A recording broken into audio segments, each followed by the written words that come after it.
This podcast is part of the Big Heads Media Podcast Network. Go to bigheadsmedia.com for more great podcasts.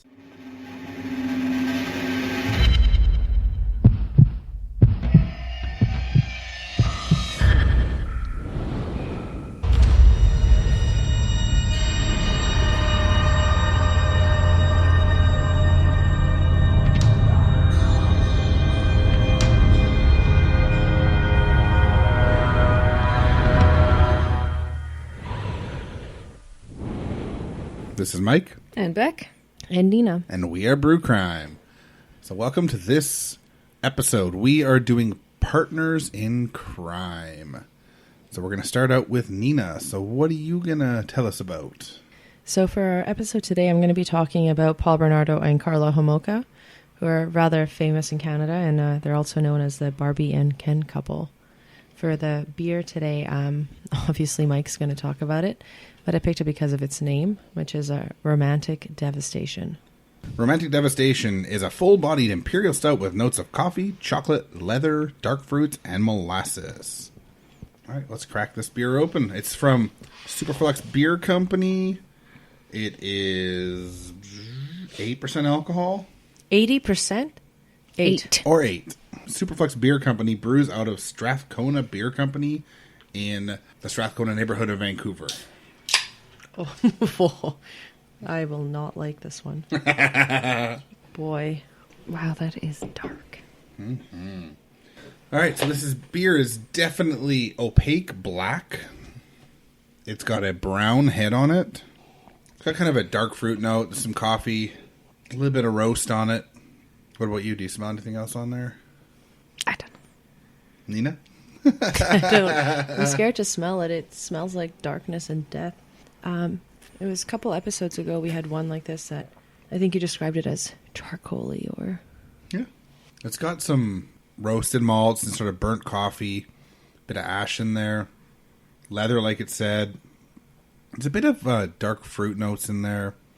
Not much bitterness to it though. No, I hate it. I'm not even going to try it. By smelling it, I can tell it's just not you gotta try going to it. be my preference. I didn't try it. I lied. That was a fake sip. Actually, it doesn't taste as dark as it looks. It's quite nice. It's like you don't really taste it. It's 8% alcohol. It's a nice one. It's been around for a little while now, but it's holding up well. Devastatingly good, I guess. Alrighty. Okay, let's get into it. So, at the time when the crimes were happening with Paul Bernardo and Karla Homolka, it was really hard for them to believe that such a lovely couple would, or even really could, commit such heinous crimes and heinous things. Personally, also, I believe that Karla Homolka got the deal of a lifetime. Yeah. I think everyone who knows anything about the case believes that. But I mean, it's great that the system stuck to its word and double jeopardy didn't come into play. However, in this particular case, it's a bunch of bullshit. Mm-hmm. But I guess before I want to talk about their crimes, let's just talk about how these two psychos met. So to talk a little bit about their whirlwind romance, they met in October of 1987, and that same year, they actually also got engaged. Karla was still in high school when they met, and she had a passion for animals. She worked in a veterinarian's hospital, and Paul was a college graduate who was working in sales. Before talking about the crimes that they committed together, I think it's important to point out that from 1987 to 1999 in Toronto, specifically in the Scarborough district, there was a string of very vicious and serious rapes that were occurring. Most of them were late at night, and the women who were picked and assaulted were generally at a bus stop late at night and offered a ride home. And unbeknownst to them, it was a ride home with Paul Bernardo. Yeah, a scary ride. Yeah. There was even a special task force that was established to try to help catch the attacker. There was actually a plainclothes detective hanging out at a bus station in 1988, and he had actually spotted someone who he thought matched the suspect hanging out around a tree, which it actually turned out to be Paul Bernardo. So this cop definitely was on the ball. He was there for what he should be for. What I found crazy about this is that Paul was actually brought in, but they assumed he was so well-groomed, well-spoken, well-mannered, no way it could be him. I think they still expected a monster to look like a monster. Yeah. What I found surprising, though, is I think we all know, or have heard of at least, of Ted Bundy, who was apprehended in 1975, and the same kind of preconceived notions were also going around Ted. Well, he looks like a nice guy. It couldn't be him. He wouldn't be a monster. So I found it a little bit troubling to well, he looks like an okay guy, so it can't be him. Yeah. I don't know what they expected of a monster. I mean, he's at night hanging out under a tree looking at women at a bus stop, so I don't know. But unfortunately, most of the monsters in the world don't look like monsters. It's just a really shady way to go about things. Yep. And you shouldn't judge a book by its cover, right? Yeah, that's what I say. So at the time when Paul Bernardo was actually brought in, obviously the police didn't know that they had a rapist and a sadist on their hands. He unfortunately was released by the police. In 1990, the police actually received 3 separate tips, all leading them directly to Paul. The first actually came from an ex-girlfriend, and she actually talked about some of the sexual behavior she experienced with him and the sadism. And when she saw the police sketch, she put the two together and was like, this kind of sounds like something that I had gone through, but that wasn't given much consideration. Another one was actually from a bank that recognized Bernardo after seeing the sketch. And finally, after the third tip that had come in, Bernardo was once again arrested. I think he was more detained. And they asked for a bunch of forensic samples from him, so they got his saliva and all that. While the samples were being collected, when he was arrested, he actually joked with the police officers about how he resembled the composite sketch and how it can't be him, but it's weird that I look like this guy. Yeah. Unfortunately, due to the delay in actually processing the forensics that were taken from him and the samples, he was actually released and he still had freedom for several years afterwards. I hate when that happens. I mean, I think it's a tough lesson to learn that we have to process things like that, especially when there's someone, quote unquote, at large. But I don't know what their system was of prioritizing of what comes in. And my personal take on this is, well, he's this nice, well-mannered guy. He's been let go, so we'll put him last because obviously it's not this nice, pretty, white, tall, white boy, right? Yeah. I don't know. As I roll my eyes. I don't know. I don't want to hold too much accountability to that because fuck, people make mistakes, right? And I'm sure when everything came out of what happened with the Scarborough victims and the crimes that they committed together, him and Karla, that I'm sure these cops have gone through enough knowing probably. Enough guilt. Now, once Paul and Karla got together, she apparently had no idea about anything that was going on, and she didn't see this part in Paul. Karla's family actually took him in right away. They loved him. They loved how he was with Karla. They just saw what image he was portraying of himself. Now let's talk about the first victim, which was actually Tammy Homolka, which is Karla's little sister. It started with some casual flirting with, I found really just bizarre. I mean, it's your little sister that your fiance is flirting with. And Paul had actually suggested that a perfect wedding or pre-wedding gift to him would be her sister's virginity. Yeah, it's a little fucked up. It's completely fucked up. Yeah, I agree. I don't even understand, right? But obviously they're not on normal people level. Absolutely not, right? The best gift I can give to you is someone else's virginity. Yeah. And I have no siblings, but I don't know. I don't know, whatever. Still wouldn't give their virginity. I think someone's virginity is their own thing to give away, and yeah, exactly. Family or not family, I don't even care to speculate what someone should do with their privates. So, because of what I suppose state that they were in, Karla agreed to this. She had invited Tammy over, and they gave her a little bit of alcohol. She was still underage at this point, so my big sister's giving me a little bit of alcohol, and they actually gave her some, and I may mispronounce it, but it's called hilanthalol, which is actually something that they use at Karla's veterinarian's office as a sedative to the animals prior to going into surgery. What originally they had stated is that they weren't sure how much to give her, so they weren't planning on actually killing her and making her die. but they were trying to give her just enough to make her pass out and unconscious so that the rape could occur. Not that that's any better than anything, but... It's really not. No. Mm-hmm.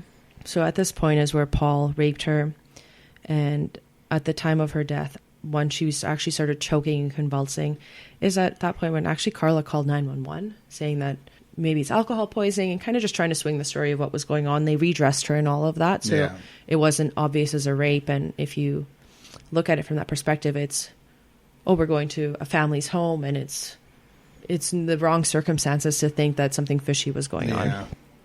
The 911 call did come a little bit too late. By the time they got to the house and she was taken to the hospital, Tammy had passed away. And it was largely believed that Tammy's death at this point was actually intentional. Some medical experts believe that Karla knew precisely what she was doing, as she specifically stole a bottle of the Helantholol aesthetic from the clinic. She was also aware that the anesthesia should be administered through a vaporizer, and that the animals under the drug should have a breathing tube inserted. During her testimony, Karla admitted she had done her research before administering it to Tammy, and I still don't understand how they actually concluded this death as being accidental. Yeah, I don't know. It's just absolutely awful. It's as bad as humans could potentially get. Yeah. I'll get into the videotapes a little bit later, but just to finish talking about Tammy, the autopsy did conclude that she had died of natural causes originally. But of course, after all of their crimes came to light, her body was exhumed, and they were actually not able to conclude that smothering wasn't a cause of death. The videotape I mentioned, taken during the rape, shows that Karla had actually covered Tammy's nose and mouth with the cloth covered in halathonane. And this obviously made people believe that this wasn't accidentally you were holding her down and smothering her while definitely. Your fiance was doing ungodly things to her body. One of the next victims that came about is actually just simply referred to as Jane Doe. Her name was not released to the public. Jane Doe was present and friends with Paul and Karla. And Karla had noticed that Paul started having a bit of a wandering eye. And she thought to continue her marriage and have a successful marriage, she needed to present something to Paul. She actually befriended Jane Doe and planned a girls' night out. They went shopping, hung out, and they returned back to Paul and Karla's home. Just have a couple of drinks and, chit-chat and gossip, what us ladies do. However, Karla actually laced some of the alcohol that she had given to Jane Doe. And when Paul got home and Jane Doe was unconscious, she surprised him with her body. The pair both raped the unconscious teenager. And when Jane Doe actually became conscious, she was actually unaware that the assault even happened and continued staying friends with the couple. She actually also attended their wedding. They took a couple's trip together. Jane Doe was, we call it like the third wheel. Mm-hmm. Took a trip to Toronto. And on another occasion, while in Toronto, Jane was once again invited back to their house, drugged again, and another attack on her occurred, unbeknown to her. So horrible. Yeah, what had happened this time around, though, is that Jane Doe actually started choking again, very similar to what had happened in Tammy's death. And Karla actually decided to call 911 again, but Bernardo was successfully able to revive her, and the call was actually canceled. And the police actually never followed up again to see what had happened there. What? That's so bizarre. I don't know. I mean, at the times of what was going on, but if you're like, oh, she's not breathing, my husband or my fiance, I suppose, was trying to revive her. Oh, I don't know. I don't know how long you can lose consciousness before some cognitive damage could potentially happen. Anyways, the next one that had happened was on Sunday, June 16th in 1991. Karla and Paul actually hosted a Father's Day celebrations at their home. At their home, Karla's parents and her older sister, Lori, attended. They had reported that Karla was acting a little bit weird of not letting them go into the basement. You can't go downstairs, and just being not as open as she genuinely would be. And that was Actually, because in the basement they had locked up Leslie Mahaffey, who's a 14-year-old. Later that night on Father's Day, the body of 14-year-old Leslie Mahaffey was found, and Bernardo dismembered the body of the teenager with a circular saw. And at some point during the evening of June 4th, Leslie actually disappeared. So she was with them for almost 12 days, held in the basement. When she had disappeared, her family thought that maybe she didn't actually disappear necessarily, because she had actually attended a viewing of a friend who had passed away from a car accident. And Leslie did have a little bit of a reputation of running away and being a free spirit, so they assumed that she was taking it hard. She needed to just kind of get away and get away from everyone. But she's so young. Mm-hmm. Yeah, and then when her family actually, I think, realized that like maybe something is wrong is a few days after when it was that friend's actual funeral, Leslie, of course, didn't show up. And then they're like, okay, no, this is wrong. She would be here for this. She wasn't. She wouldn't miss this. Absolutely not. Mm-hmm. Unfortunately, her body was discovered on June 29th, and her body was actually encased in concrete. The final confirmed victim was Kristen French. She was kidnapped from a parking lot after being approached by Karla, who was posing as a tourist looking for directions. It was pointed out that Karla and Paul had become a little reckless and that Kristen French was actually attacked in broad daylight. The police did make a note when talking about this attack that Kristen fought hard and left a huge trail of clues. I think her shoe flicked off. She tried to actually rip a piece of the map off that Karla was showing her to try to get to. She absolutely did everything she could to try to leave clues, leave some kind of trail of breadcrumbs, what the hell was happening. Yeah. Mm-hmm. Yeah, unfortunately, this didn't work. I guess Kristen was found dead on April 30th in 1992, and actually not far from the burial site of Leslie Mahaffey. What kind of, we could say, stopped the events happening or sealed Paul and Karla's fate was in January of 1993. Paul attacked Karla with a flashlight during an argument. The beating she received was really severe, and she had to be hospitalized. When the police was brought in and they were questioning what was going on, Karla essentially played the victim card. By no means was she not a victim of the assault that had occurred on her. I personally believe that her approach to it was, woe is me, and a little bit of crying wolf. I don't know. During that time, of course, I'd mentioned earlier about the Scarborough rapist. The forensic testing finally came to Paul Bernardo's name, and the police confronted Karla with that supporting evidence of, this is what he was doing, this is what we have, what do you know about it? And she essentially played the battered wife, innocent woman, and I think that pisses me off because there's a lot of women who, and men who go through things in marriages that are awful, and to play that card, I think, is just, I don't know, it's on a different level. Totally agree. Yeah, it's totally messed up. Yeah, it's just not, it's not okay. So essentially, Karla played the card of, Paul did this, Paul did that. I was scared. I couldn't do anything. I was intimidated by him, and we all know that. I don't want to say we all know that story, but we know where that's going. Mm-hmm. Essentially, Karla ended up taking a plea bargain, pleading guilty to 2 counts of manslaughter. She was ultimately given a 12-year prison term to be served concurrently. Part of her plea bargain was that she had to go and stand on trial and talk about everything that Paul had done. Essentially, what she did is say that Paul raped all the women, killed all the girls. She completely ratted him out and pointed fingers at him. So after the plea bargain was struck and all of her accusations about Paul were made, I don't know if I should say public, but they were made public in court. Then a search of their house turned up a list of Scarborough rapists. Of course, Paul kept a list of actually the women that he had assaulted and where he had picked them up. Actually, I think he had listed the bus stops. There was also some information in the list of what they described as a deviant sexual nature. They also found a hunting knife, handcuffs, and actually a videotape of Paul and Karla engaging in sexual activity with 2 other unidentified young women. Karla was clearly a willing participant in both encounters, and it was said that one of the girls had been drugged and was later unaware that she'd even been raped. So they contacted and were able to identify who the women were from the tape and go back to them and be like, this happened to you. Mm-hmm.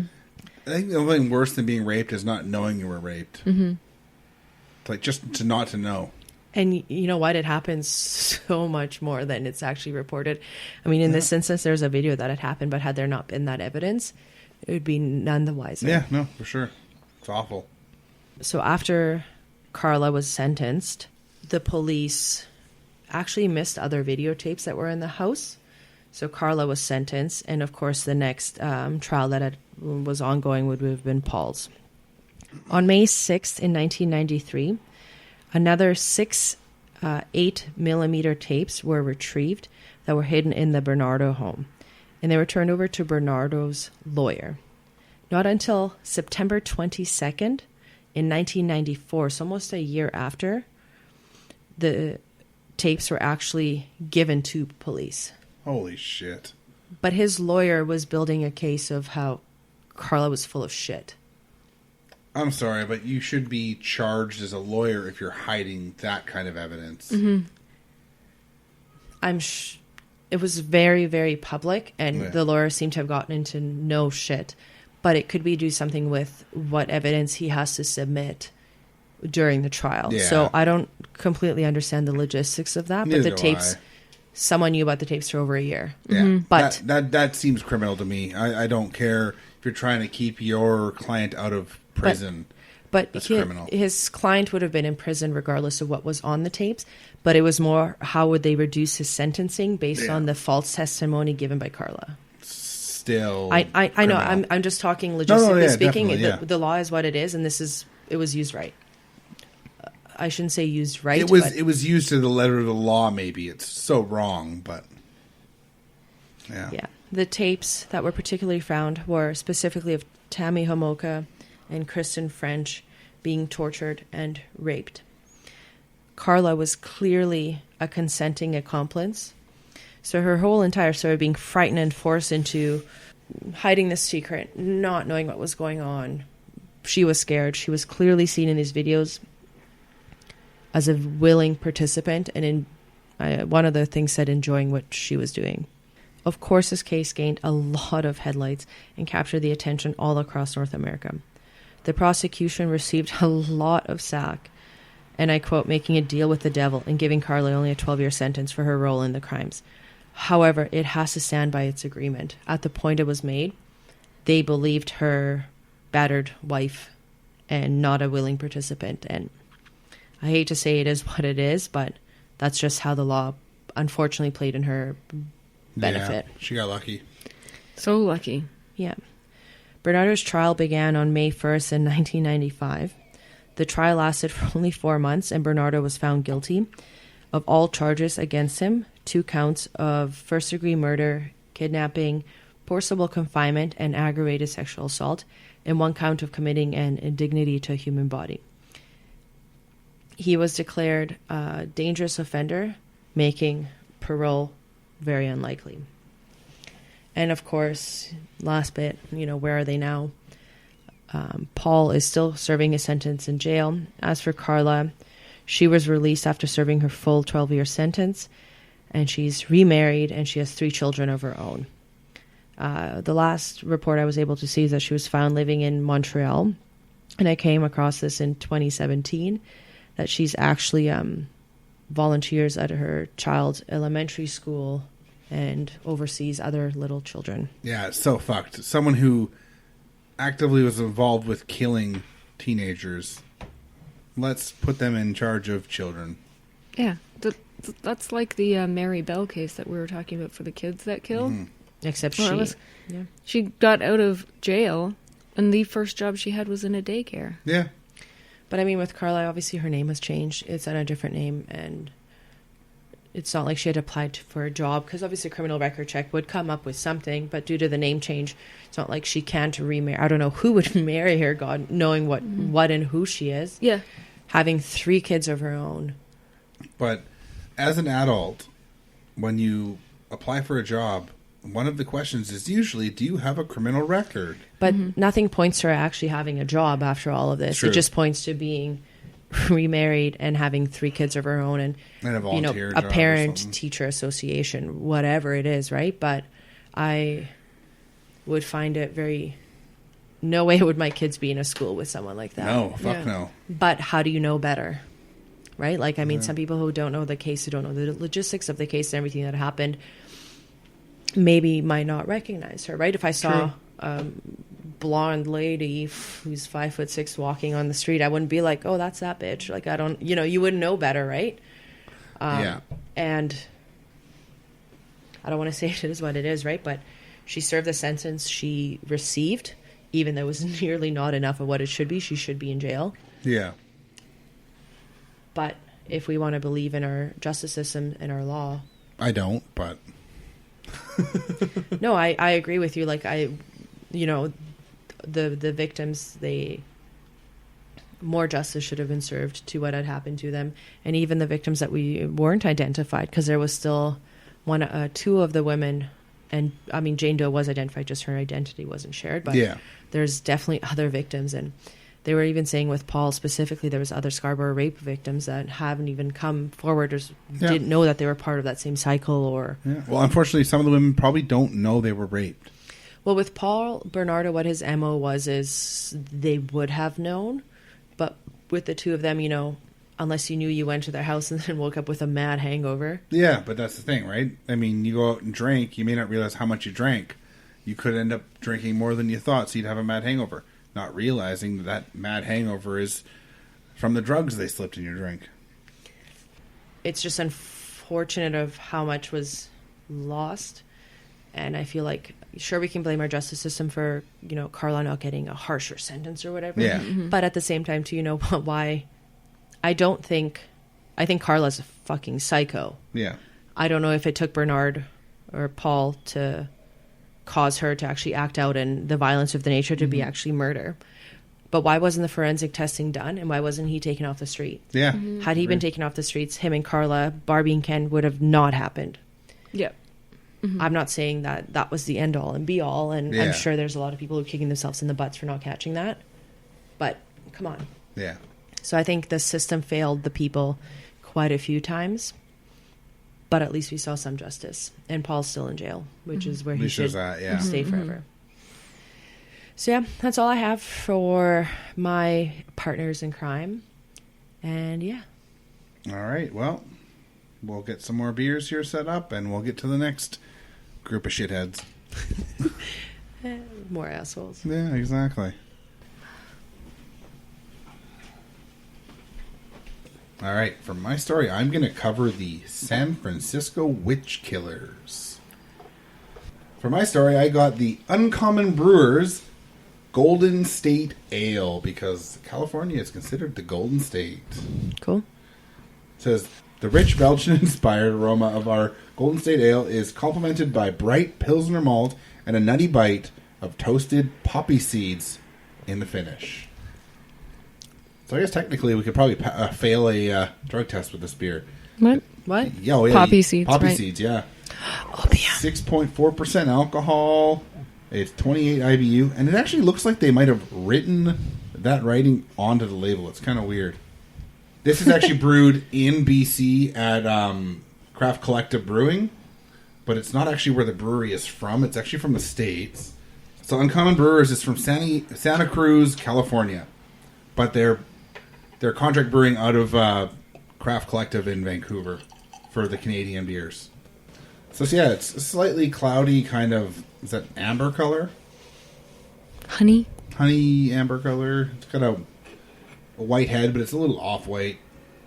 It's nice. Yeah, it's nice. It's got a Fresh. It's got a citrusy kind of fresh, fruity aroma. Maybe a hint of like grain or something. It's pretty mild aroma, other than the fruit notes.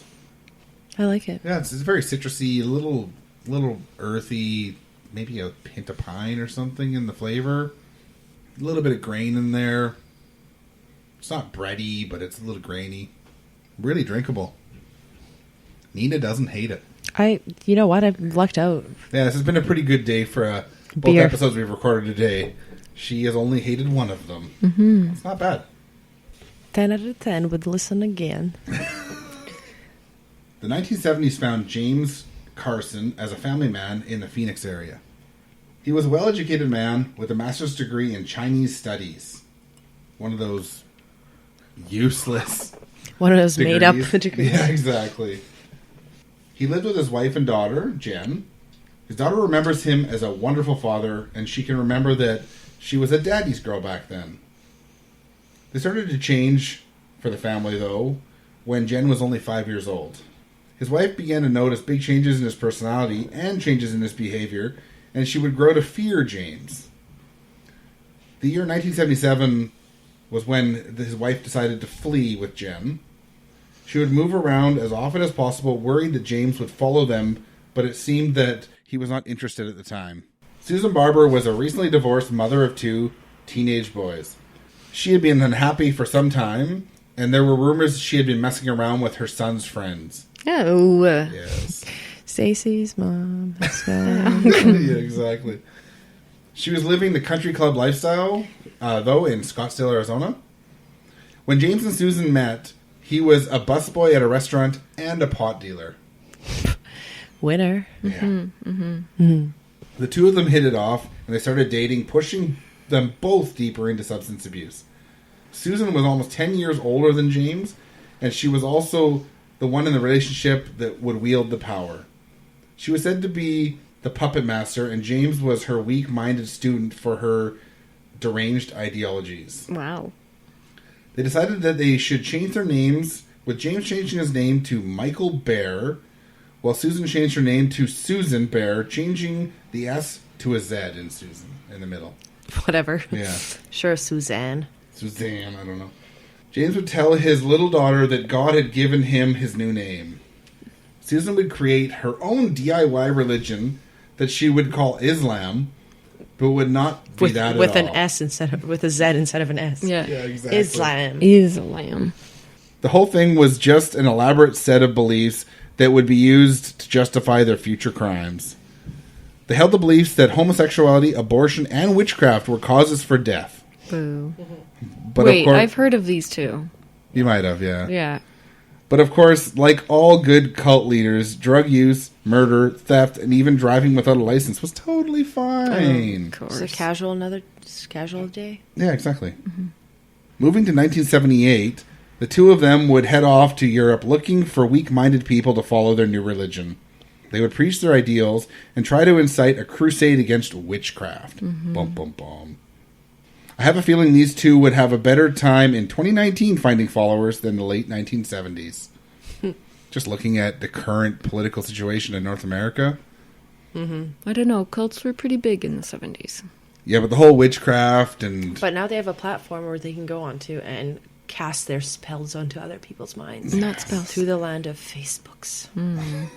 Well, I mean, before they didn't have an opportunity to spread their message as much as they could because they didn't have that social media impact or that, what are they called? Influencers. Yeah.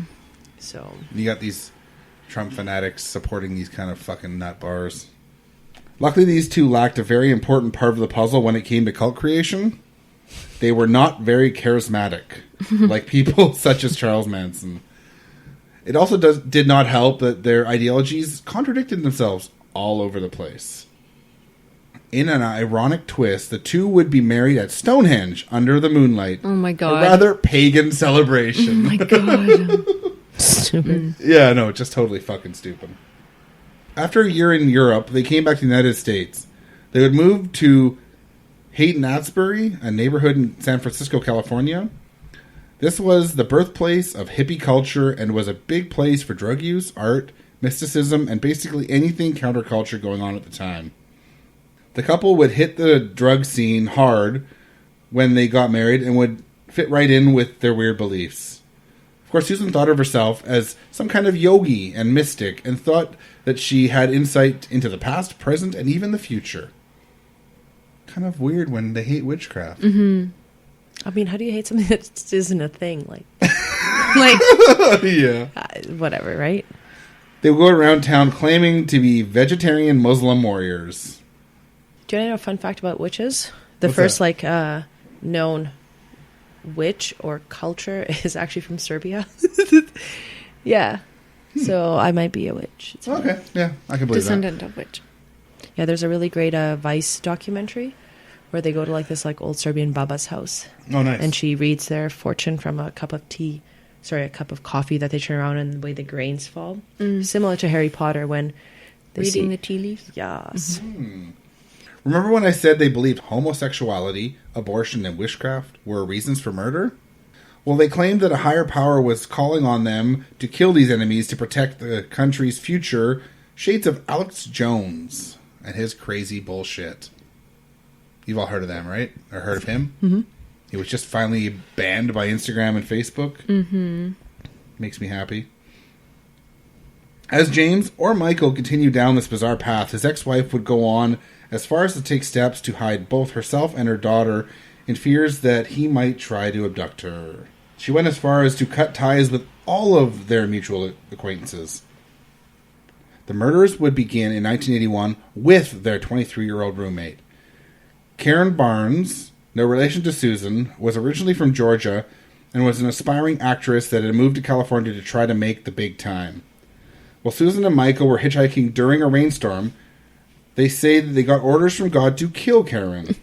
Every time Susan would say the words, "kill Karen," thunder would rumble in the skies. Mm-hmm. The fateful day would be March 7th, 1981, when the couple would arrive home from the hitchhiking and murder her. She was found wrapped in a blanket and hidden in the basement.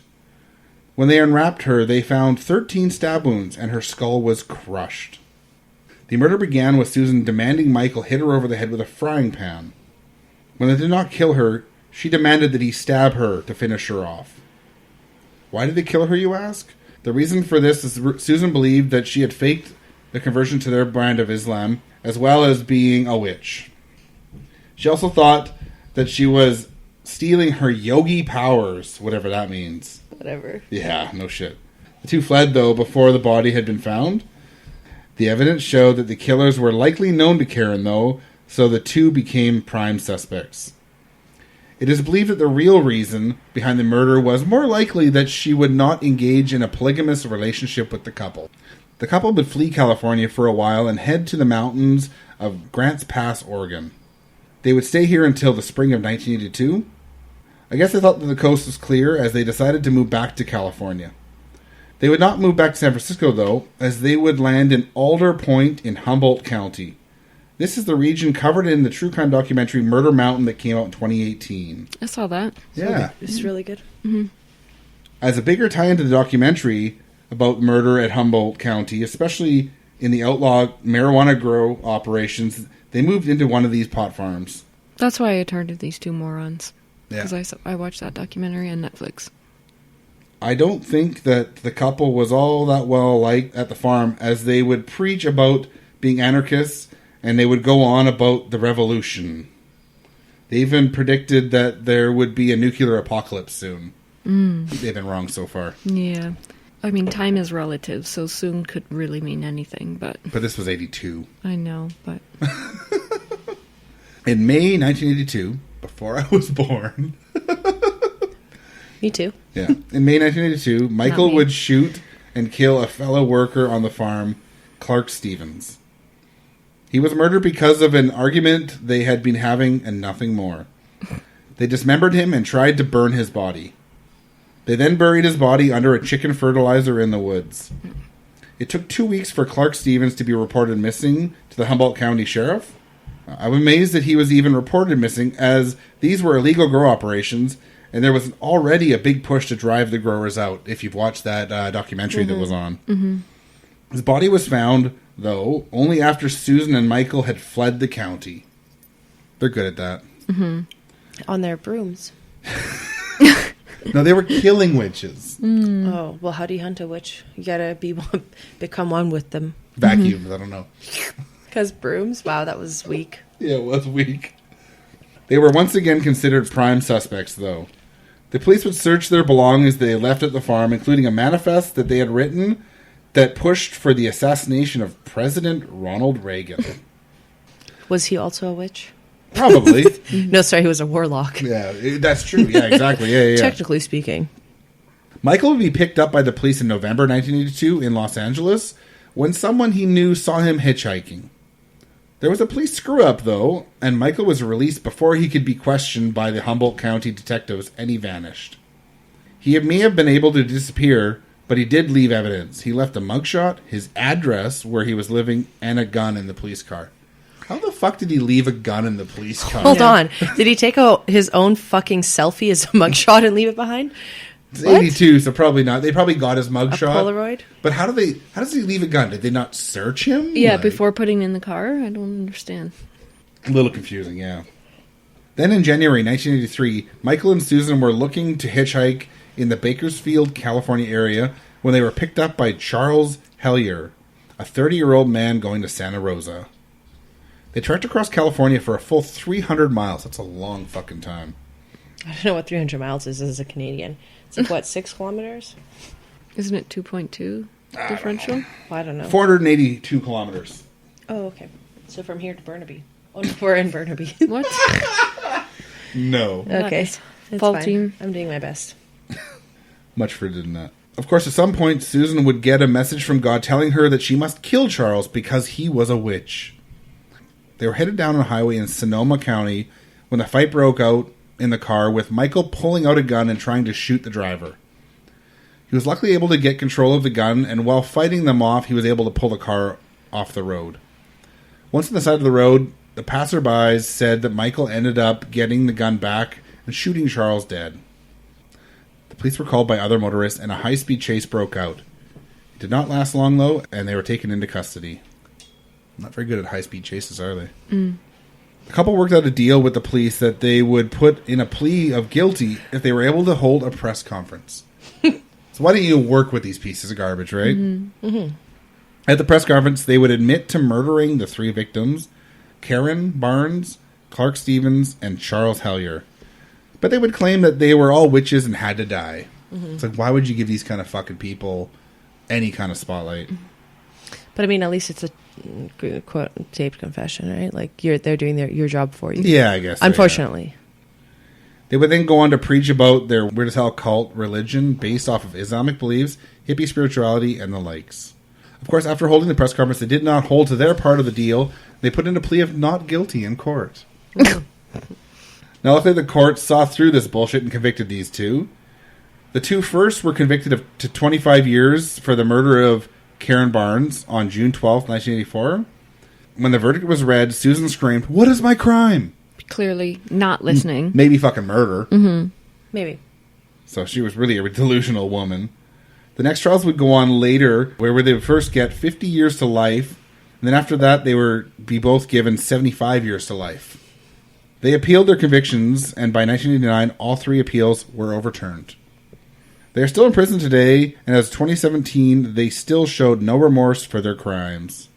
According to an author, Richard D. Reynolds, that wrote a book on this case, the Carsons were suspected to have murdered dozens of other people in both the U.S. and in Europe, but the couple would never speak about the other possible victims. The couple has not seen each other since they were sentenced in 1983, but they still write to each other in prison today. Why do they even let these fucking people write to each other? Like, just cut them off. There's rights for prisoners, I know, but that's just ridiculous. But that's my story. Mm-hmm. Fucking crazy. I know. I don't really understand people who are sentenced to that length. Like, you're sentenced to that length of time. You're not getting out. So why not just be honest about other crimes? I think part of the problem is they always think they have a chance of fooling someone and getting off. Mm.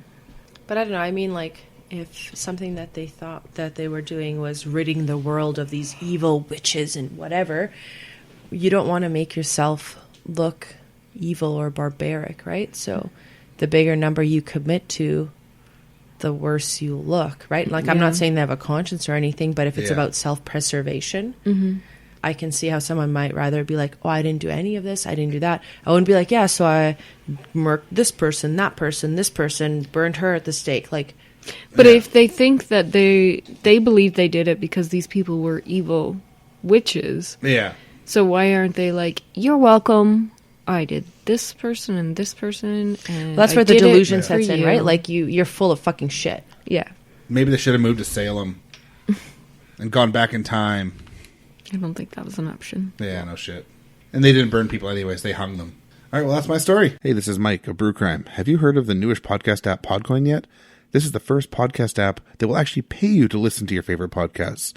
You can find this podcast app on Android and iPhone, and not only is it free, but it's simple and easy to use.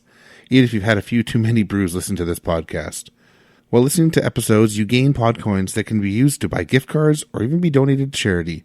So either give to a good cause or get gift cards for places like Amazon or Starbucks. It only makes sense to make some cash tuning into podcasts, because time is money after all.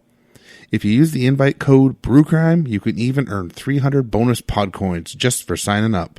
So head over to your app store and give Podcoin a try. You won't regret it. Bonnie, Clyde, and pants that are too wide. Could a fashion faux pas really bring about the beginning of the end for the infamous Barrow gang? Possibly. Beck brought the Steel and Oak Brewing and Gigantic Brewing collaboration, the Interstate Love Song Chocolate Oyster Stout. It's 5.8% alcohol, and it was brewed in New West, but Gigantic is out of Portland, Oregon, if I remember properly. And here's a little bit about the beer. Interstate Love Song has 60 pounds of cocoa nibs in it, about 1 pound of chocolate per 50 liters of beer. 300 whole distillation sound oysters went into the boil to give ISL a bit of a brininess and minerality. If you haven't had an oyster stout before, don't be scared unless you're allergic. This beer doesn't actually taste like shellfish. The flavor profile is more in line with salted chocolate. Oh, it smells like I'm not going to like it. 10 out of 10 is going to guess it's going to be really dark. It is a stout. Definitely, it's pretty... It may not be fully opaque. Not sure if I'm seeing any light through it. It's fully opaque. Bit of a brown head. It's definitely got a really chocolatey aroma. I have the youngest eyes here. That's fucking shit's pitch black, triple X style. Like, it's a thing. Really chocolatey. A little bit of salinity. A little bit of salt in the background. A little bit of roast. It's a bit sweet. It smells nice. Lots of chocolate in the flavor, but it's definitely got a saltiness to it. Got some caramel. Tiny bit of roast. No bitterness. A little bit sweet. Mm-hmm. Nina hates it. Yep. But yeah, I really like this one. It's still available at the brewery currently, if you want to head over to New West. What do you think, Beck? Yes, I agree. It is quite dark. Smells smoky. I don't really get the salted bit, but I mean... It's just a little bit salty in the front. Like, it's a little bit... It's not bitter, which obviously I like. So it's good stuff. And if you want to get some of this, you can head over to Steel and Oak Brewing in New Westminster, because they still have bottles of this and tap. Mm-hmm. Okay, here we go. Bonnie Elizabeth Parker was born October 1st, 1910 in Rowena, Texas. Clyde Chestnut Barrow was born March 24th, 1909 in Ellis County, Texas. So cute. I may call him Lil Chestnut for the rest of the story. That's his real middle name, Chestnut. Bonbon and Lil Chestnut were infamous bank robbers in America between 1931 and 1934 during the Great Depression. Two of them are quite well known for their bank robberies, but actually there was a gang of them, and they preferred to rob small stores and gas stations. The gang is suspected of killing at least 9 police officers and many civilians. Bonnie's father, Charles Robert Parker, was a bricklayer who died when she was only 4 years old. Her mother, Emma Parker, maiden name Krause, had to move her family back to her parents' home in Cement City, now known as West Dallas. Emma was a seamstress. In her second year of high school, Bonnie met Roy Thornton. They made the well-thought-out decision to drop out of high school and get married. The nuptials took place September 25th, 1926. She was less than a week away from her 16th birthday. Oh my god. Wow. Yeah. So she was 15 when she got married. Shockingly, it was a very short-lived marriage. Even when they were married, the relationship was frequently interrupted by stays in prison. They never saw each other after January of 1929. They also never bothered getting a divorce. Bonnie wore her wedding ring until the day she died. Wow. When Bonnie and Roy separated, Bonnie moved back in with her mother and started waitressing in Dallas. By the time Bonnie was 19, in her diary, she wrote about her distaste for the area that she lived, her love of, quote, talking pictures, and about how lonely she felt. So talking pictures would be movies, right? Yeah. Okay, yeah. GIFs. No, I think we're talking... She was watching Avengers Endgame, right? Yeah, probably. Was this another Infinity Stone? I'm not ready. Yes, so she spoke about how lonely she was. But that was until she met Clyde Barrow. He was the fifth of 7 children of Henry Basil Barrow and Cumie Talitha Walker. The family had moved to Dallas in the early 1920s. They initially settled in the urban slum known as West Dallas. For the first few months, they lived under their wagon. When Clyde's father had enough money, he bought a tent for them to move into, which was an upgrade. Quite the upgrade. It's like going from a studio to a studio with den. Ooh. Clyde was first arrested in 1926 when he was just 17 years old. He had failed to return a rental car on time and then made a run for it when the police tried to confront him about it. The second time he was arrested was a family affair. Clyde was arrested with his brother Buck for possession of stolen goods. What did they steal? Turkeys. Ooh, gobble, gobble, They'd gobble, stolen gobble. a bunch of turkeys. I like how our last episode, they bought a hacksaw to cut up a cold turkey. Oh, yeah. Quote unquote. Quote unquote. It was Supposed frozen turkey, yeah, this ties in rather well. These are unfortunately. legitimate turkeys. A bunch of bullshit. Oh, and Texas also. Oh, sweet. What's up with Turkey, Texas? It's a thing. Clyde, Ross, come on, let us know. What is it about Yeah. turkeys in Texas? Clyde held proper jobs from 1927 to 1929, but this didn't stop him from partaking in illegal activities like cracking safes, robbing stores, and stealing cars. But I guess everybody needs a hobby. I mean, we have a hobby. Yeah. On January 5th, 1930, Clyde met Bonnie through mutual friend Clarence Clay. She was 19 at the time and Clyde was 20. They were mutually smitten. They had 3 glorious weeks together, which came to an abrupt end when Clyde was arrested and convicted for auto theft. Son of a bitch. Yep. He was sent to Eastham Prison Farm in April. While in prison, Clyde was repeatedly sexually abused. He retaliated by attacking his tormentor with a lead pipe and beating him to death. Oh, wow. Ooh. Another inmate who was already serving a life sentence took the blame. Clyde had no interest in serving hard labor in the fields, so he came up with the genius plan of having another inmate use an axe to chop off 2 of his toes. What? Why the toes, though? Don't you need them for balance? Exactly. So he wouldn't very well be able to work Would in you the say he fields. was then unbalanced? No, Nina. Oh. Unbeknownst to him, his mother had been working to get him an early release, and she achieved this only 6 days after his toes had been chopped off. He walked with a limp for the rest of his life. I'm not really sure why, but the same source that I got that previous story from had 2 versions of how Clyde got out of Eastham. So in this version of events, Clyde escaped using a weapon that Bonnie had smuggled in for him.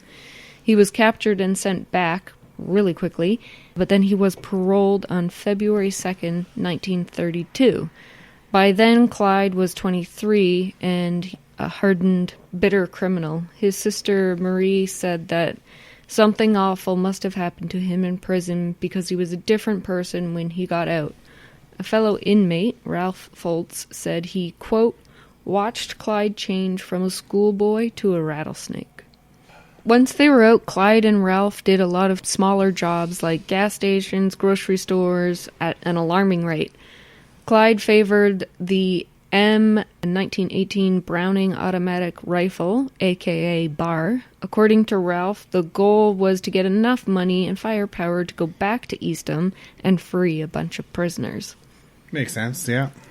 April was not a great month for Bonnie and Clyde. On April 19th, Bonnie and Ralph were arrested during a failed hardware store burglary. On April 30th, Clyde was the driver for a robbery in Hillsborough, Texas. The store's owner, J.N. Bucher, B-U-C-H-E-R, was shot and killed. The victim's wife identified Clyde as one of the shooters, even though he had never entered the building. Wow. This was the first time he would be accused of murder, but it wouldn't be the last. Bonnie was held until June 17th. A grand jury declined to indict Bonnie, so she was released. Ralph, on the other hand, was tried and convicted, and he never rejoined the gang once released. On August 5th, Bonnie was visiting her mother in Dallas. The rest of the Barrow gang, including Clyde, Raymond Hamilton, and Ross Dyer, were in Stringtown, Oklahoma, at a country dance. They were approached by Sheriff C.G. Maxwell and his deputy, Eugene C. Moore, while they were drinking in the parking lot. Clyde and Raymond opened fire. The deputy was dead, and the sheriff was gravely wounded. This was the first time the gang killed a lawman, but there were still 8 more to go. Wow. On October 11th, they were accused of killing Howard Hall while robbing his store in Sherman, Texas. In 1997, it was proven very unlikely that the Barrow gang actually committed this crime. But that happened fairly frequently to them. Yeah. Where it was just like, this crime took place in Texas or whatever. Must have been them. Oh, of course, they yeah. just And It's assumed. like, no, we weren't even there. it kind of helped their whole persona, right? These outlaws, even if it's not their crime, adding another crime to it just kind of builds them up. But I think as well, like for law enforcement, they don't look as incompetent Yeah. if they have a guilty party, whether or not they're guilty or not. But if you put it out to media or whatever, they're guilty in media's eyes. So. W.D. Jones, just 16 at the time, had been a friend of the Barrow family since childhood. He convinced Clyde to take him along with Bonnie and left Dallas on Christmas Eve, 1932. It didn't take long for him to be initiated into the gang. On Christmas Day, W.D. and Clyde killed Doyle Johnson while stealing his car in Temple, Texas. On January 6, 1933, the 3 of them were almost trapped in a police trap that was actually set for a different criminal. Clyde killed Tarrant County's Deputy Sheriff Malcolm Davis during their escape. March 22nd was an exciting day for the group. Buck Barrow was granted a full pardon and release. Within days, he and his wife Blanche moved to Bonnie, Clyde, and W.D.'s temporary hideout in Joplin, Missouri. Later, the Barrow family would say that Buck and Blanche were only there to convince Clyde that they should just give themselves up before it was too late. Their next run-in with the law wasn't because they had been tracked down. They held late-night card games. They were noisy and drunk. Clyde even discharged his bar while cleaning it in their apartment. Basically, they were so loud and obnoxious that the neighbors got fed up and called the police. And it's Fucking just like, narcs. are you even trying to be chill? No, Like, of are you course even not. trying? On April 13th, the police took 5 men in 2 cars to confront what they thought was a bootleg operation. Clyde, Buck, and W.D. quickly killed Detective McInnes and fatally wounded Constable Harriman. Bonnie provided cover fire, which forced Highway Patrol Sergeant G.B. Collar to duck behind a tree.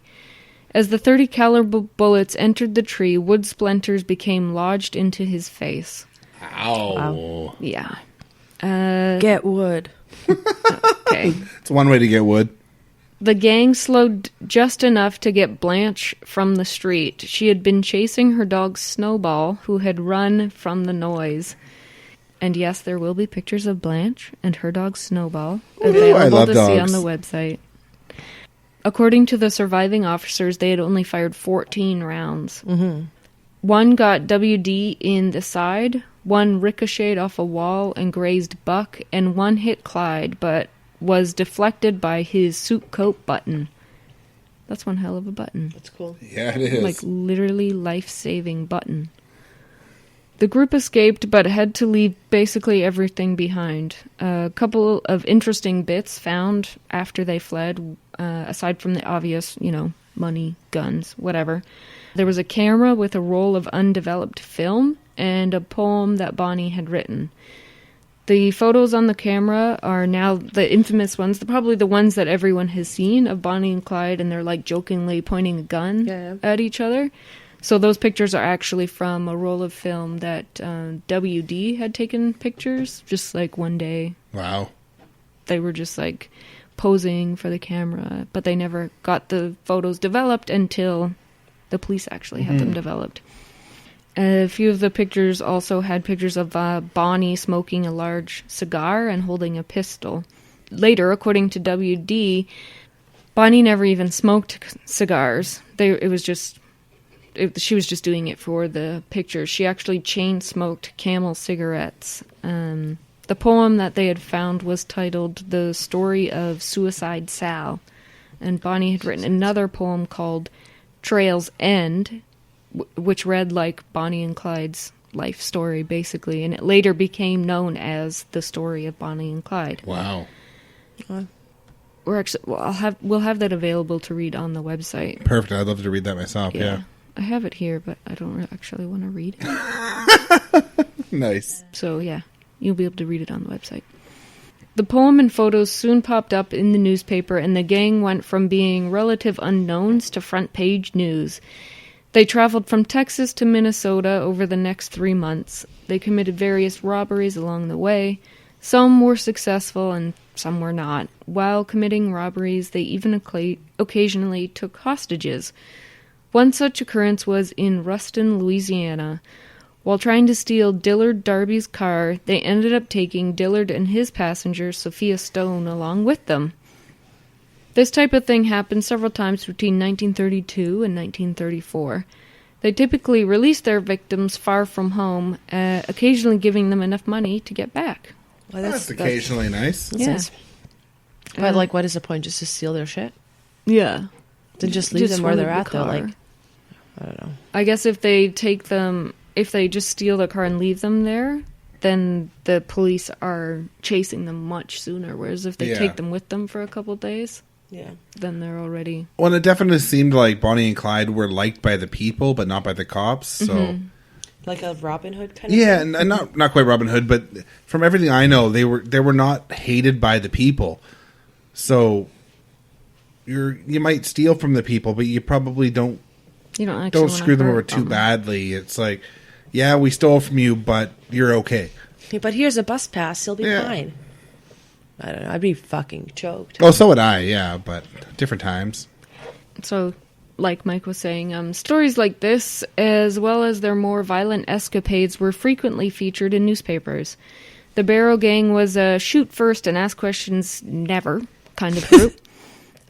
Civilian or police, it didn't really matter. As much as society was entertained by their lively adventures and unique personalities, which were extremely exaggerated because of those photos, their popularity began to diminish as the body count climbed ever higher. The gang was not pleased with all the attention they were getting. It was increasingly more and more difficult to stay hidden. They had money to spend, but because they were recognizable basically everywhere, they could no longer do things like go to restaurants or stay in motels. Eventually, they resorted to bathing in streams and just eating by campfire cookout. All the s'mores. All the s'mores, yeah, I think that's what they did. The physical discomfort, as well as spending basically 24 hours with the same 4 people, led to a lot of bickering. And it reached a head when WD used the car that they stole from Dillard Darby to just leave everyone else behind. He was gone through the rest of May up until the second week of June. When he did eventually come back, it wasn't really the best timing. Only 2 days later, Clyde, Bonnie, and WD were driving near Wellington, Texas. Clyde missed warning signs that the bridge was under construction and the car flipped into a ravine. One source said that there was a gasoline fire, and one said that the battery cracked and broke and spilled acid. But either way, Bonnie sustained third-degree burns to her right leg. The burns were so bad in spots that the muscles contracted. Oh, wow. That's brutal, yeah. WD observed that the burn went from her hip all the way down to her ankle, and that at some points you could actually see the bone of her leg.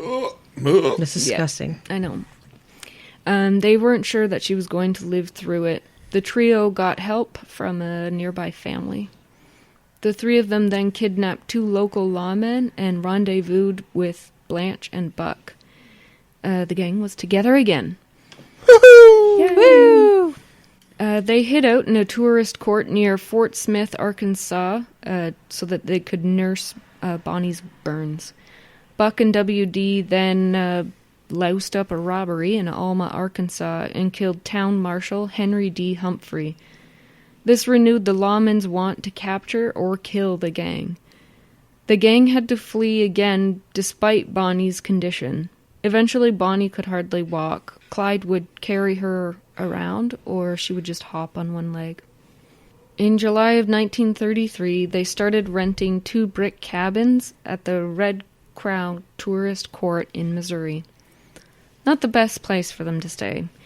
Just to the south was the Red Crown Tavern, a restaurant frequented by Missouri Highway Patrolmen. So these 2 businesses were actually owned by the same guy, and one of them, like half the patronage was police officers, and it's just like That's a little rough. It's like a local Tim Hortons. yeah. Or Duffin's Donut. No, Duffin's Or is- Lucky's. What am I thinking of? I'm thinking of, what the hell's that? What's that one that's really popular in America? Dunkin' Donuts. Or Krispy Kreme. I hate that stuff, I've but that's driven out popular. to Delta just for Krispy Kreme. I haven't, because I don't like them. Well, whatever. We can't all have good taste. It's fine. It's true. That's why I don't go there. It's fine. We don't have to be friends. No, it's okay. We can just be co-hosts. You'll be fine, okay? It's fine. On top of that, they made basically no effort whatsoever to be inconspicuous. Blanche had registered them as 3 guests, even though there was clearly 5 of them. And she paid in all coins Ooh. instead of bills. She later bought 5 dinners and 5 beers, for the 3 of them, and paid in all change again. Well, that probably was not that hard back then. Yeah. This was all on the first day. That's true. You don't check in and say, yeah, there's 3 of us, even though there's clearly 5 people in the car. Yeah. And then you buy 5 meals and 5 beers. Like, you're an idiot. Yep. On day 2, the proprietor noticed that the group had taped newspaper over all of the windows of the cabins. Like, could you be any weirder? Are you trying at all? The answer is yes, you could be weirder, because Blanche was wearing Jodhpur riding breeches the whole time. Do you know what those are? Those are those, like, really weird-looking tan pants that, like, bloom out at the thighs. Okay. You see them in, like, British films and movies when they're showing people, like, doing fancy, like, the fox hunt and stuff. Mm-hmm. Oh, and they have those God, yeah. fancy tan pants on. She was just wearing those, like, every day as pants. Which would be fine, except this was America in the 30s. America. Fuck yeah.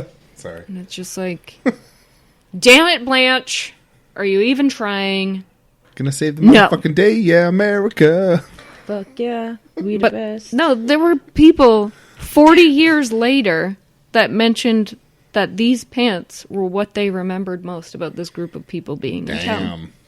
That's how out of place she was. That's what people remember about Trump, the orange skin, right? So The raccoon eyes. The raccoon eyes too, yeah. But it just seems like the pants were the last straw. So Neil Hauser mentioned his observations to Captain William Baxter of the Highway Patrol while he was dining at Neil's restaurant, which is the one I mentioned before, which is basically right next door. Clyde and WD went to purchase supplies such as bandages and atropine sulfate to treat Bonnie's leg. I tried to find out what the hell that was, the atropine sulfate. And I got a wide array of conflicting answers, so we're just not going to talk about it. Okay. They also went to purchase cheese and crackers. The druggist that they purchased these items from called Sheriff Holt Kofi. Kofi had been advised by Texas, Arkansas, and Oklahoma authorities to keep an eye out for anyone in search of such supplies. So it's a good thing that I wasn't there at the time, because I am always in search of cheese and crackers. Oh, so am I. 100%. Sheriff Kofi reaches out to Captain Baxter, who in turn called the reinforcements from Kansas City. And by 11 p.m., the posse was heading towards the two cabins with Thompson submachine guns. Fun. Their Thompson submachine guns, however, were no match for the Barrow gang's much preferred Browning automatic rifles. A stray bullet shorted out the horn of one of the armored cars that the posse had brought with them, and the posse mistook it as a call for a ceasefire. So the Barrow gang took the opportunity to make a run for it. The posse didn't chase after them, and it may have seemed like a clean getaway, but Buck had sustained what would eventually be a mortal wound. He had a huge hole in his forehead. It's my third eye. It's fine. Seeing clear visions. Mm-hmm. It's fine. It was so large, in fact, that you could see the exposed and injured brain matter beneath. Blanche was injured as well. She had glass fragments in both of her eyes. She would never regain sight in her left eye. With 2 of the 5 grievously injured, their hopes of getting away this time quickly dwindled. Only 5 days later, on July 24th, the Barrow gang was camped out at an abandoned amusement park called Dexfield Park. Buck was only occasionally conscious at this time. He even ate and talked sometimes, but the gang had low hopes for him. WD and Clyde had actually already dug a grave for him. You'll be fine. It's fine. We're just digging this hole, just in case. Mm-hmm. Don't look over here. Don't look over here.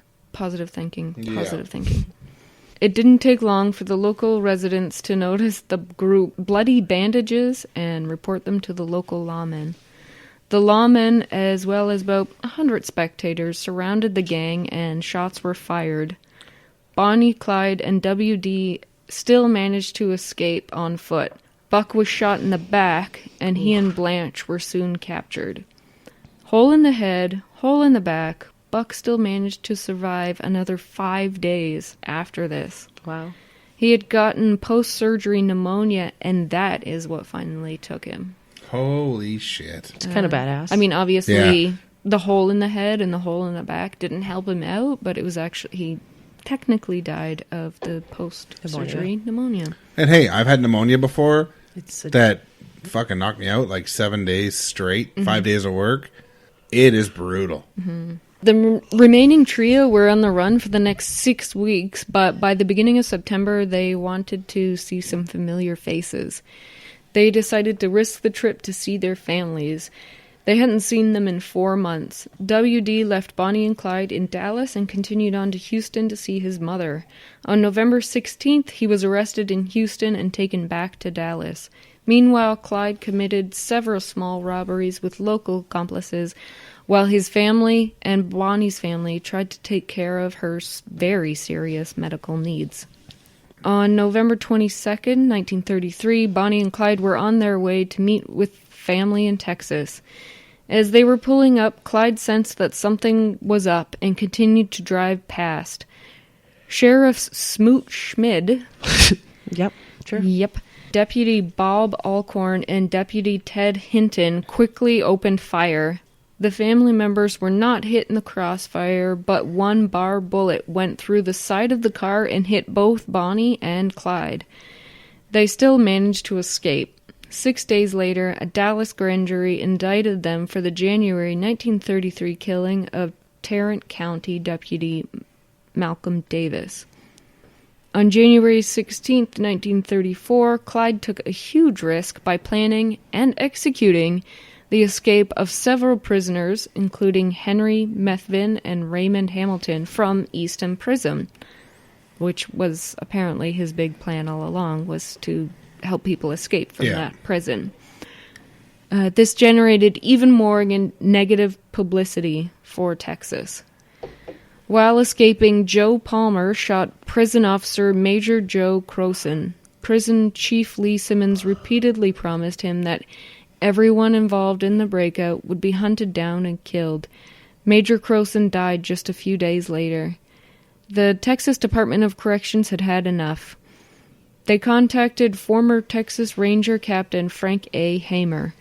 He was asked to hunt down the escapees and the Barrow gang. Although he was retired, he accepted the assignment. He had a reputation for being damn good at what he did. He had 53 kills as well as several spectacular captures. Later speculation suggested that Captain Hamer was not Chief Simmons' first choice. He denied this, but it was said that 2 other rangers had been asked before, but neither of them were comfortable with the idea of shooting a woman. I guess everyone has their limits. Sometimes sexism works out, I guess. Captain Hamer went to work on February 10th. In spite of living out of his car to try and keep up with the gang, he always seemed to be just 1 or 2 days behind. On April 1st, 1934, was Easter Sunday. Clyde and Henry celebrated by killing 2 more highway patrolmen, H.D. Murphy and Edward Bryant Wheeler. A witness said that Clyde had opened fire and that Bonnie went over to finish them off. This was very quickly disproved. Henry later admitted to being the one that fired the first shot. He had assumed that Clyde wanted the 2 men dead. So he shot, and then Clyde just joined in. Bonnie actually went over to help the officers, not to kill them, but it was too late. They were already dead. It has long been thought that she was actually asleep in the back of the car when the gunfight initially broke out. But that's the kind of reputation they had, right? Like, it didn't matter what she was actually doing. People just Assumed. Yeah, just assumed and just tried to make the worst, whatever is most exciting. Of course. Thanks to the false eyewitness account, the story exploded in the newspapers and additional fake information was printed. My favorite, though, was, quote, police found a cigar with tiny teeth marks at the scene. Oh, so wow. they're hers, obviously. Obviously they're hers, right? Yeah, of course, yeah. Duh. So even sadder about this senseless death is that Patrolman Murphy was engaged at the time. His fiancée wore her wedding gown to his funeral. Wow. This only increased the public's distaste for the Barrow gang. The reward offers, not for capture, but for the dead bodies of the gang, came rolling in. There was a price put on Bonnie's head because of that false eyewitness account. And she's never even killed anyone. But, because of this eyewitness account. 5 days later, Clyde and Henry killed 60-year-old Constable William Cal Campbell near Commerce, Oklahoma. He was a widower and single father. They then kidnapped Commerce Police Chief Percy Boyd. They took him into Kansas, gave him a clean shirt and a few dollars, and let him go after Bonnie asked him to please tell the world that she doesn't smoke cigars. Those little teeth were not mine. They're not my little teeth. Police Chief Boyd identified Bonnie and Clyde to authorities, but he never knew Henry's name, so the arrest warrant was for Clyde Barrow, Bonnie Parker, and John Doe. On May 23, 1934, the trio were due to see Henry's family in Louisiana. Unfortunately for them, the posse that had been tracking them learned of this plan 2 days earlier from Henry's father. Henry's father had made a secret deal to save Henry from being killed with Bonnie and Clyde. Henry ended up only serving 8 years, even though it was him that had killed those people, not Bonnie. So that's some bullshit. Around 9:15 a.m. on Rural Road in Beanville Parish, Louisiana, the couple was shot by the posse of 4 Texas officers, Frank Hamer, B.M. Manny Galt, Bob Alcorn, and Ted Hinton, and 2 Louisiana officers, Henderson Jordan and Prentice Morrell Oakley.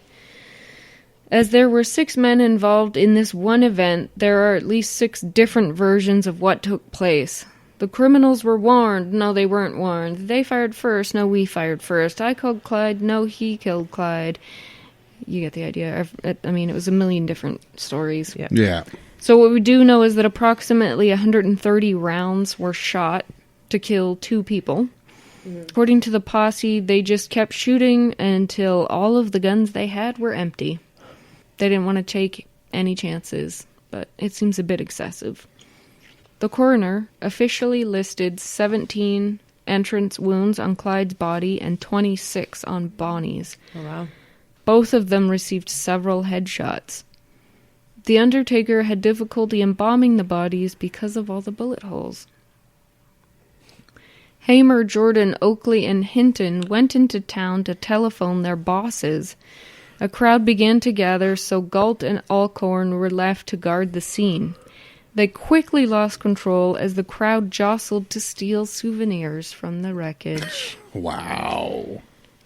So here's a quote from the coroner as to what he saw when he arrived on scene. Quote, "Nearly everyone had begun collecting souvenirs such as shell casings, slivers of glass from the shattered car windows, and bloody pieces of clothing from the garments of Bonnie and Clyde. One eager man had opened his pocket knife and was reaching into the car to cut off Clyde's left ear." The coroner enlisted Hamer for help in controlling the, quote, circus-like atmosphere and to get people away from the car. Crazy. The car was towed with the bodies still in it to the Conger Furniture Store and Funeral Parlor. You can buy some furniture here and furniture for your loved one. Perfect marriage. Exactly. The combination was pretty common then, though, because they could make furniture, they could make coffins, they could put people in coffins. Same. The population of this small city went from 2,000 to 12,000 within hours. How are there 10,000 people interested in coming to gawk at this? I mean, really, when you look back into the old, like, hangings and stuff, there used to be tons of people that would come and watch people be murdered by the government, right? Mm-hmm. So it's not that surprising, really. Mm-hmm. One interesting note about this was that the influx of people caused beer prices to soar from 15 cents a bottle to 25 cents a bottle. God damn it! I know, right? We're living in the wrong time. Yeah, no shit. Although there's more flavor to beer now than there was then. Yeah. But still, the price. Worst. I want the basic bitch beer. Take me back. Yeah, Nina would love to live back then. Yeah, 25-cent beer. You know, probably be a witch and burned or, you know, something. Hung or whatever. Mm-hmm. Henry Barrow came to identify the body of his son. He did so and then sat in a rocking chair in the furniture store and wept. H.D. Darby and Sophia Stone, that was that young couple that were kidnapped earlier and then released, came to identify the bodies as well. H.D. recalled that at the time they were kidnapped, Bonnie had asked what his profession was. When he told her he was an undertaker, she laughed and remarked, "Oh, maybe he would be working on them one day." He later assisted the local undertaker with their embalming. Bonnie and Clyde wished to be buried side by side. Bonnie's mother wanted her brought home, though. Neither wish was granted. In the end, there were so many people swarming the Parker house that they couldn't get Bonnie through. Over 20,000 people came to Bonnie Parker's funeral. Her family had difficulty even reaching the gravesite. Wow. That's so fucking horrible. It is, yeah. She was moved in 1945 to the new Crown Hill Cemetery in Dallas, and Clyde was buried in Dallas next to his brother Marvin. Thousands of people lined up for his funeral as well. The 6 members of the posse were to receive a 1/6 share of the reward money, which totaled $26,000. That's about $493,000 today. Holy crap. So $82,000 each. So I'll take that. It's like so they can almost buy a 1-bedroom in Chilliwack. Yeah. Or you can get a nice car. Yeah. Not a fancy car, but a nice car. Yeah. Yeah. Yeah, or it would have been nice. Unfortunately, most of the people and organizations that promised the reward money were just blowing smoke out of their ass and never actually fulfilled that promise. Of course. So, in the end, they each earned about $200.23, about $4,000 each, instead of $82,000 each. I'd still take that, really. Yeah. I mean, beggars can't be pickers. But Yeah, exactly, yeah. They also stole a shit ton of stuff from the crime scene. So he tried to cut off his fucking ear. Well, that wasn't one of the posse members. That was just some weirdo that was there. Yes. Hamer took the weapons that were left in the car. Clyde's mother tried to get them back, but Hamer never bothered replying to any of her letters. Alcorn took Clyde's saxophone, but later returned it to the Barrow family out of guilt. Mysteriously, there was no cash found in the car, which is so weird. I mean, they're robbers. Yeah, exactly. So there would have been money there. Unrelated, Sheriff Jordan bought a barn and land shortly after their deaths. With just cash? Yep, just cash. I mean, I'm sure it's unrelated, but... He also tried to keep the death car, but the woman whom it originally belonged to, because Bonnie and Clyde had stolen it, sued him and ended up getting the car back, but she had to pay to have it towed all the way back to her house. And when she got it, it was basically covered in blood and human tissues. Yeah. It became a popular traveling attraction. It was displayed at fairs, amusement parks, flea markets for decades and became a fixture at a Nevada racetrack. For $1, you could even sit in it. I'd pay $1. Yeah. It spent the 80s in a car museum before being sold from casino to casino. And it, as well as the shirt that Clyde was wearing the last day, have been in the casino of Whiskey Pete's in Prim, Nevada since 2011. The life insurance policies for both Bonnie and Clyde were paid in full by American National Galveston. This affected change in policy of payouts, so it now, because of this, excludes payouts in cases of death caused by criminal act. Good. So, yeah, if you're killed because you're robbing someone, there's no insurance money to be paid out. And there shouldn't be. Mm-hmm. In February 1935, 20 family members and friends of the couple were arrested for aiding and abetting. All were found or pleaded guilty. Sentences ranged from 1 hour for Clyde's teenage sister to 2 years for Raymond Hamilton's brother. Each of their mothers received 30 days in jail. I can't get over that 1 hour. I know. But, she was like 17. Still. What the fuck? What the hell did she have to do with it? She'd have just been doing whatever her parents told her to do. Oh, yeah, definitely. But it's why bother with 1 hour in jail? I guess to make a point. I guess. Blanche Barrow was charged with assault with intent to kill. She was convicted and sentenced to 10 years in prison. She was paroled in 1939 for good behavior, moved back to Dallas, and never went back to her life of crime. She lived with her invalid father as his caregiver, and in 1940 she married Eddie Frazier, worked as a taxi cab dispatcher and a beautician. She completed the terms of parole a year later. Warren Beatty approached her to purchase the rights to her name for the use in the 1967 film, Bonnie and Clyde. She initially agreed, but then described her character in the film as, quote, a screaming horse's ass. So she fucking hated it. Bad case of diarrhea. That's horrible. A horse's ass? Yeah. Mm-hmm. She didn't let this affect her friendship with Beatty, though, and they actually remained friends for the rest of her life. That's good. Yeah. That's good. Her husband died of cancer in 1969, and she died of cancer in 1988. W.D. Jones was indicted on 2 counts of murder and suspected of an additional 2. He was only convicted of 1 and served only 6 years in prison, probably because he was so young. Having said that, though, I also read that he served 15 years, so what the fuck? I don't know. Thanks a lot, Internet. Yeah, no shit. Raymond Hamilton and Joe Palmer were both recaptured, convicted of murder, and executed in Old Sparky, May 10th, 1935. Bonnie Parker's husband, Roy Thornton, was sentenced to 5 years in prison for burglary in March 1933. He commented, quote, "I'm glad they went out like they did. It's much better than being caught." He was killed by guards October 3rd, 1937, during an escape attempt from Eastham Farm Prison. Yeah, that's Bonnie and Clyde. Humble beginnings, horrible endings. There was just one more thing I wanted to mention about the research while I was doing it.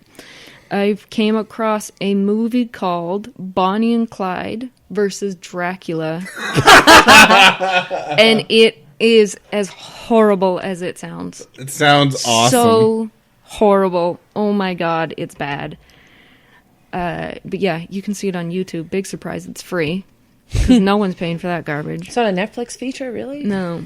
It's, oh man.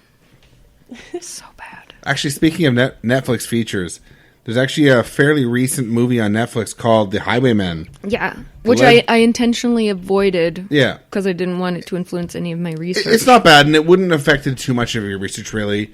But it's based on sort of the Bonnie and Clyde story, but it's more from the investigator side. Yeah, that's what I heard.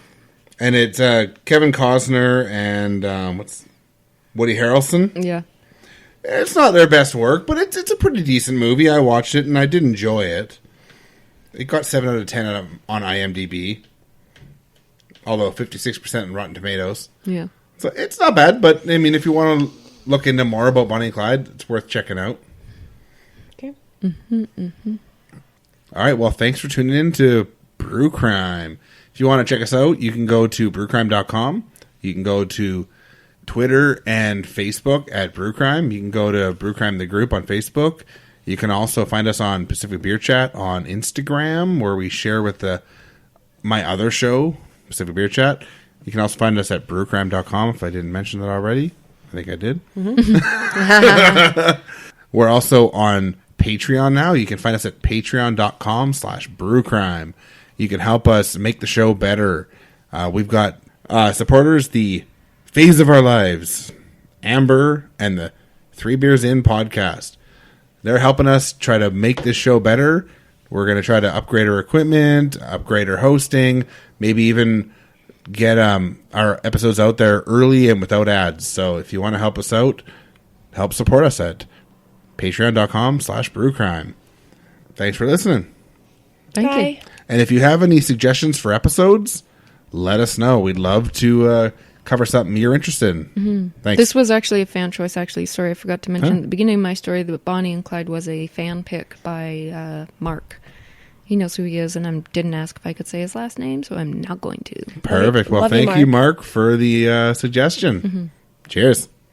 Brew Crime's intro was created by Mike using Creative Commons Attribution licensed audio from purple-planet.com, soundbible.com, and freesoundeffects.com. Logo design was by Ben Greenberg. All cases and stories were written by Beck, Nina, and Mike, and our sources are put into the show notes for each episode. We always want to give credit to the people that research the cases we talk about. Check out our store at brewcrime.threadless.com, where you can purchase swag like t-shirts, phone cases, beach towels, and all kinds of cool stuff. We can also be found on your favorite podcast apps, our hosts, Spreaker.com, or brewcrime.com, as well as at Brewcrime on Twitter, at Brewcrime on Facebook, at facebook.com/groups/brewcrime. Thanks for listening. This has been a production of Pacific Beer Chat. Here's a promo from one of the podcasts in the Big Heads Media Network. On Is It Philosophy, we are not going to explore the philosophers of long forgotten. We'll not ponder Plato or Socrates. There's so many podcasts out there for that, if that's what you're seeking. This is something different. A place where all ideas are welcome. An open forum to talk about anything and everything. We take an idea and work to find an answer. It may not always be the most insightful, so come and listen with an open mind. Who knows, you may like what we have to say. So come and enjoy and ask yourself, is it philosophy? Now here is a promo from a fellow true crime or spooky podcast that we really enjoy. Hope you'll take a listen. Hi! Welcome to the Booze and Brews podcast. We are the podcast where we tell each other ghost stories, drink thematically appropriate beer, and do other things. I don't know what else to say. I don't know. Write something down! Why didn't I prepare? Hi Hi, everybody. Podcast Mom here from the Booze and Brews podcast. Tune in every Monday for episodes where we talk about ghosts, we drink thematically appropriate beer, Fancy Tuna says inappropriate things, podcast Mom yells at everybody, and engineer Bob. Listen to podcasts on your phone. Listen to us wherever you listen to podcasts. Woo. Did you toot? My chair keeps making this sound Oh, really? because of the Chair. emblem on the back of my sweater. Mm-hmm. He actually joked with the police about how it's crazy how he resembled a composite. How the autopsy did conclude that she had died of natural closets, dumping everywhere. IKEA. No. This rich Belgian-inspired... Or, no. Unrelated to this episode, this one's so heavy, and I'm so full from wings. Yeah. That's why I was like, I can't drink this. It's so heavy. So good. I'm just like so full right now. Oh my god. She's giggling at that sound, but it was Mike doing this. Actually, I was giggling at someone who messaged me. Oh. Sorry. Whatever. What was that noise? I think I hit my face. Oh. It was just like... You all, did that. All three of us were like... You did that as... You were going like this to make... I was yawning. You were burping or yawning, and that sound came over here, but it sounded like it came from over there. Just trying to throw her burp onto me.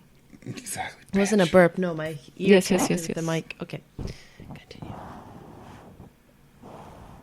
Okay, makes me want a chundy. I don't like that. What?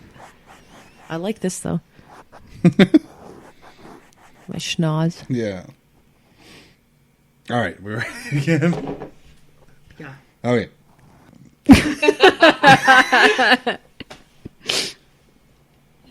All right. Serious time. Yeah. She was her. She had been. Sorry. She had been real. What the fuck was that? Well, it's apparently the sweater she's not wearing rubbing on the chair. It's fine. Oh, I gotta read this again. Yeah, but you weren't wearing it, so it doesn't count. But it's what's on the chair. There's nothing wrong with tooting.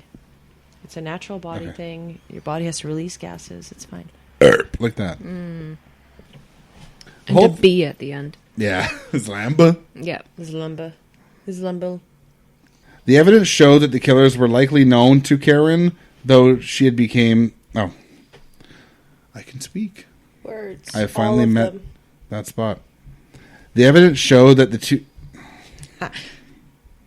So what beer did you bring to pair with this episode? I brought Gigantic Brewing Company, And Steel and Interstate. Oak? What? It's a collaboration between Steel and Oak and Gigantic. I don't know why you're asking me. Well, you brought it, so I thought I'd give it to you. I don't know. All right. Cut that out. I will. I thought your cup said the douchest of Barrow. Douches. The Duchess de Bourgogne. Douches. The douches of Bourgogne. Bourgogne, yes. Bourgogne. Very nice. Oh, you are. Wow. It's the sound of a rattle, actually. That wasn't a burp. That was a burp, because you said burp. I said burr up. Burp. I forgot to change the word. Damn it. Within days, he and his wife Blanche moved to Bonnie and Clyde's... Sorry, one sec. Bonnie and Clyde. Stories like this, as well as their more violent... one sec. This is a poorly written sentence. It happens. Most of my sentences are. I can own it. I'm perfect. Sorry. I can't be. I'm a man. Okay. Ready? Yeah. Okay. Go back. Woo.